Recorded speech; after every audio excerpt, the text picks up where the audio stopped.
Okay, for today's video, so nakauli na punta sa Bohol, sa atong probinsya. So, ato na po i-check nga atong mga tanom nga gulay.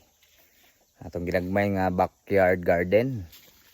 So, atong i-update una ta magsugod sa batong. Okay, pakita na to ang batong ha. Muni ang batong oh, karon. Tagas na kayo. Basin po siguro ni og taman ra po ni panahon. Dili ni mamunga. Oh, muna ang batong. Ang atong upland nga kangkong. So kita na to nga nalapoy nanubo nga mga bag-o nga dahon.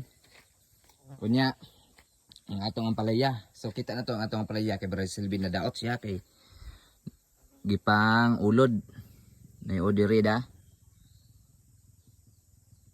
Kana so ato na nakitaan atong ipamatay ang mga ulod kay nga ipangkaon niya ang iyang atong dahon. Diya po daw di isa oh.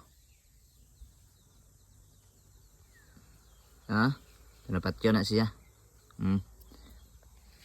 Brag dire, brag na po ni. Wala di. So atong nagi kuhaan na to og dahon dire sa ubos nga part. Kanihan eh. So nigabot na to ari dire unahan ato ni putlan ni hang tumoy kay para daghan niya yung sanga. So mo tong update sa atong ampalaya. Muni ang talong. So kung makita mo ato makita nga murag pitsay among giduol ni pero ato na pangitaan o paagi nga kuan ang yang bunga or di ba kumudag ko na ato i-bend na to pikas-pikas left and right na to ini siya i-bend. So kare atong sili dagko-dagko na pud itong sili. Mao ni atong kanang kuan, mao ni ang atong sibuyas so nanahon na. Ani dahon ng sibuyas oh. So ang atong kamatis, dagko na pa nitong kamatis. Dagko na atong kamatis. Mao ni atong gipanguan og dahon ng atong ampalaya. Kare. Og ang atong limonsito. Limonsito nanahon na kayo.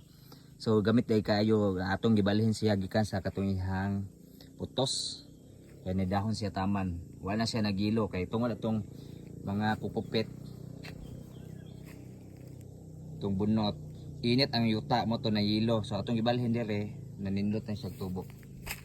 So let's go.